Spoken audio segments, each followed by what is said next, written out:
natin dito. Paulo, sinamahan si Kim magpakonsulta. Nagbabala sa lahat tungkol dito, dapat alam mo. Kung bago ka lang sa channel na ito, huwag kalimutang mag-like, share, comment, and subscribe. Sina Paulo Avellino at Kim Chiu ay na-renew ng mga pag-uusap pagkatapos ng public consultations, fan support at lumalagong espekulasyon. Nitong mga nakaraang linggo, muling nabaling ang atensyon ng publiko sa mga aktor na sina Kim Chiu at Paulo Avellino habang patuloy na sinusubaybayan ng mga tagahanga at online na komunidad ang kanilang mga pagpapakita, ibinahaging aktibidad at banayad na pakikipag-ugnayan.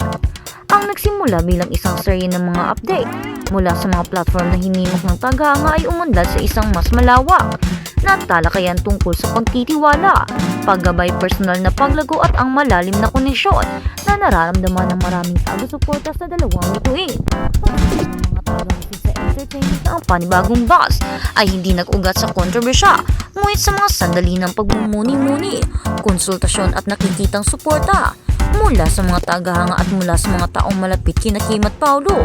Ang mga sandaling ito ay malakas na umalingaw-ngaw sa mga matagal ng taga-subaybay, partikular na sa mga suporter o taga-suporta kay Kim Chiu sa iba't ibang yugto ng kanyang karera. Malakas pakikipag-ugnayan ng tagahanga at mga mensahe ng suporta. Ang mga komunidad ng tagahanga na nakatuon kina Kim Chiu at Paulo Avellino ay naging partikular na aktibo na nagbabahagi ng mga mensahe ng panghihikayat, panalangin at mabuting kalooban.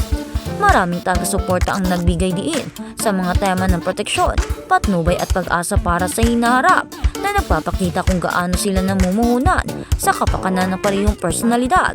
Ibinahagi ng ilang mga tagahanga na ang kanilang suporta ay hindi lamang nagmumula sa paghanga kay Kim at Paulo bilang mga artista kundi pati na rin sa paniniwala sa kanilang mga personal na paglalakbay.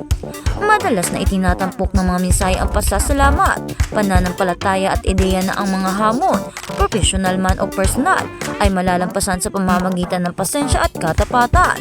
Ang mga damdaming ito ay paulit-ulit na inulit sa mga seksyon ng komento at fan forum kung saan inilalarawan ng mga taga-suporta kung gaano kabuluhan ang makitang masaya si Kim, nakatutok at nakasalig.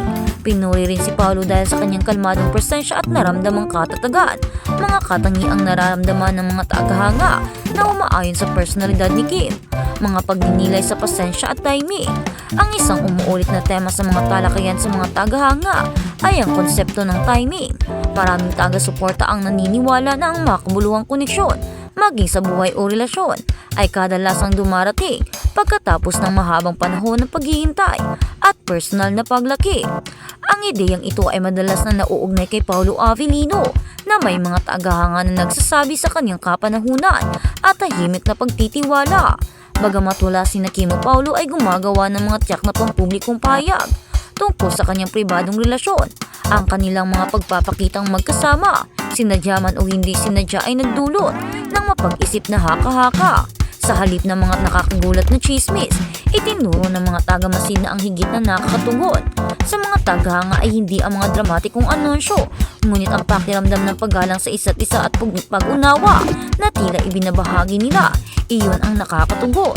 Binibigyan din ng mga taga-suporta na ang mga tunay na koneksyon ay unti-unting nabuo at pinalalakas sa pamamagitan ng mga ibinabahaging karanasan, hindi sa pamamagitan ng mga pampublikong deklarasyon.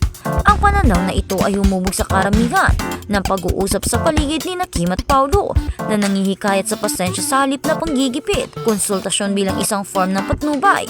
Hindi hula. Isa sa pinag-uusapan kamakailang mga sandali ay ang taon ng konsultasyon ni Kim Chiu sa isang Feng Shui expert. Isang kasanayang sinundan niya sa loob ng maraming taon. Ipinaliwanag ng mga tagahanga na pamilyar sa kanyang mga gawain na ang tradisyong ito ay hindi gaanong tungkol sa paghuhula sa hinaharap, higit pa tungkol sa kamalayan, sa sariling paghahanda at balanse. Sa isang episode ng vlog na nagtatampok sa konsultasyon, napansin ng ilang manonood ang mga sandali kung saan lumitaw ang eksperto upang makipag-usap sa isang tao sa labas ng kamera. Ang pagmamasid na ito ay mabilis na humantong sa mga online na talakayan kung saan ang ilang mga tagahanga ay nag-isip na maaaring naroroon si Paulo Avellino. Gayunpaman, mabilis na nilinaw ng mga taga-suporta na ang focus ng naturang mga konsultasyon ay hindi sa pamahiin o kapalaran, Ngunit sa pag-iisip, binigyang diin ng marami sa palaging tinutugon ni Kim Cho ang mga sinsyon o sisyon na ito bilang mga gabay sa halip ng mga ganap na katotohanan na nagpapadala sa mga manonood na ang personal na pagsisikap at pagpapahalaga ay nananatiling pinakamahalagang salik sa paghubog ng pinaharap ng isang tao.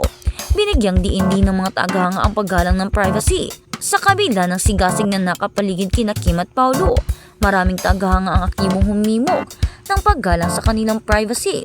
Ang ilang mga komento sa mga platform ay nagpapaalala sa iba na habang ang mga pampublikong figura ay nagbabahagi ng mga bahagi ng kanilang buhay sa mga madla, sila ay may karapatan pa rin sa personal na espasyo at mga tahimik na sandali. Ang magalang na paninindigan na ito ay naging isang tiyak na katangian ng pangunahing fanbase ni Kim. Kadalasang binibigang diin ng mga taga-suporta na ang kanilang tungkulin ay pasiglahin at hikayatin, hindi para humingi ng mga paliwanag o kompromasyon. Naniniwala sila na kung pipiliin ni Kim at Paulo na magbahagi ng isang bagay na personal, ito ay dapat sa kanilang sariling mga termino. Ang diskarte na ito ay nakatulong na mapanatili ang isang pangkalahatang positibo na sumusuporta sa kapaligiran sa mga online na talakayan na pinapaliit ang hindi pagkakasundo at nakapangihina ng loob sa mapaminsalang haka-haka. Ang tahimik na presensya ni Paulo Avellino. Ang reputasyon ni Paulo Avellino bilang isang reserved at thoughtful na individual ay nagambag sa kung paano binibigyang kahulugan ng mga tagahanga ang kanyang mga aksyon. Maraming nakapansin na hindi siya naghahanap ng atensyon nang hindi kinakailangan. Mas pinipili na hayaan ang kanyang trabaho at mga aksyon na magsalita para sa kanilang sarili. Ipinunto ng mga tagahanga na sa tuwing nakikita si Paulong malapit kay Kim sa mga event man pagtitipon o shared circle, mukhang kalmado at hindi nakakagambala ang kanyang presensya. Ito ang nagbunsod sa mga taga-suporta na ilarawan siya bilang isang taong pinahalagahan ang katapatan kaysa pagpapakita. Isang katangi ang hinahangaan nila. Sa halip na magpalagay madalas na kinoframe ng mga tagahanga ang paglahok ni Paulo bilang supportive sa halip na possessive na binibigyang diin ang kahalagahan ng paggalang sa isa't isa sa anumang makabuluhang koneksyon. Ang tuloy-tuloy na paglago at positibo ni Kim Cho. Si Kim Cho ay nananatiling isa sa mga hinangaang figure sa Philippine entertainment, hindi lamang sa kanyang talento kundi sa kanyang katatagan. Sa paglipas ng mga panahon, nakaharap siya sa iba't ibang hamon sa kanyang karera at personal na buhay, ngunit patuloy siyang nagpapakita ng optimismo at pasasalamat. Na-highlight ng mga kamakailang talakayan ng fan kung paano mukhang mas grounded at reflective si Kim na nakatuon sa kanyang kalusugan, trabaho at emosyonal na kagalingan. Ang mga taga-suporta ay madalas na nagpapahayag ng kaligayahan kapag nakikita siyang ngumingiti, matawa at nakikibahagi sa mga proyektong nagbibigay inspirasyon sa kanya.